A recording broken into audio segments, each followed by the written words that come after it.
Good afternoon friends, मैं doctor Tara Shweta Arya, consultant gynaecologist and IVF specialist. आज आप लोगों को एक ऐसी घटना के बारे में बताने के लिए आई हूँ। आप सबको अभी तक मालूम पड़ गया होगा कि राजस्थान में एक महिला की डिलीवरी के दौरान बच्चे की मौत हो गई। और सबसे जो इसमें इम्पॉर्टेंट बात है, जो ध्यान देने वाली बात है, वो ये है कि जो महिला गर्भवती थी, जिनका नाम प्रवीण है, और वो अपने पति इरफान खान, उनके साथ जब उनको दर्द उठा तो वहाँ से उनको, राजस्थान में वो भरतपुर कोई जगह है, वहाँ से उनको रेफ़र कर दिया गया। पहले उनको भेजा गया पीएचसी में, पीएचसी से फिर उनको डिस्ट्रिक्ट अस्पताल में भेजा गया कि आप जिला अस्पताल में चले जाइए, क्योंकि यहाँ पे उनको काफ़ी ब्लीडिंग हो रही है। तो उनको जब जिला अस्पताल लेकर के गए तो वहाँ पे जो डॉक्टर हैं थी ऑन ड्यूटी, जिनका नाम मुनीत वालिया है, उन्होंने उनसे पूछा कि आपका नाम क्या है। सारी चीज़ें पूछने के बाद तो फिर उन्होंने बोला कि मेरा नाम इरफान है, जो गर्भवती महिला थी उनके हस्बैंड। उसके बाद उन्होंने बोला कि आप मुस्लिम हैं, तो उन्होंने कहा जी।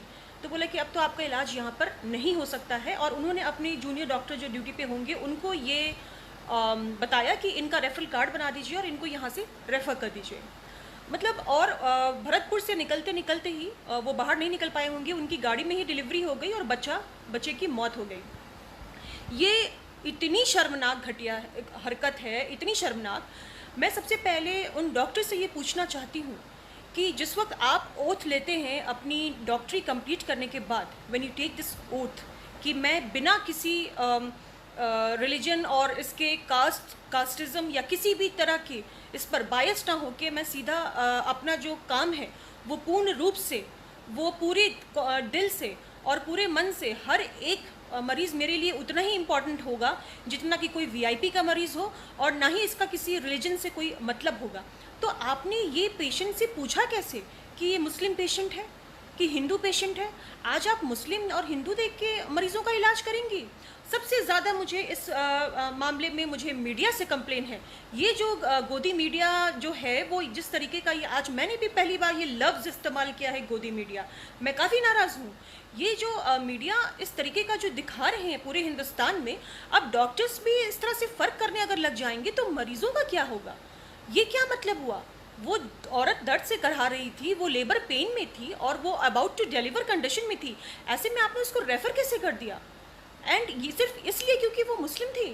ये बेहद शर्मनाक है, बेहद शर्मनाक और निंदनीय। और इसकी मैं पुरजोर आपकी मैं इस मामले में कहती हूँ कि आप डॉक्टर कहलाने लायक नहीं हैं। मुझे शर्म आ रही है ये कहने में। और उससे भी ज़्यादा जो परेशान करने वाली बात है वो ये है कि जो भी मीडिया दिखा रही है, जो तबलीगी जमात के बारे में, और जो ये सब शुरू है कि कोरोना वायरस जो है वो तबलीगी जमात ने बिल्कुल फैला दिया है। मुझे बताइए कि जो पता नहीं आप लोगों को पता है कि नहीं, एक औरत ने सत्संग अटेंड किया था और वहाँ पर वो पॉजिटिव निकली, और जब सत्संग उन्होंने अटेंड किया तो 1500 मरीज़ जो हैं उसमें से 600 से ज़्यादा कोरोना पॉजिटिव हो गए हैं। इस बात को मीडिया ने दिखाया क्या? क्योंकि ये हिंदुओं का मामला है तो नहीं दिखाएंगे। मैं खुद एक हिंदू हूँ, लेकिन मैं खुद बता रही हूँ।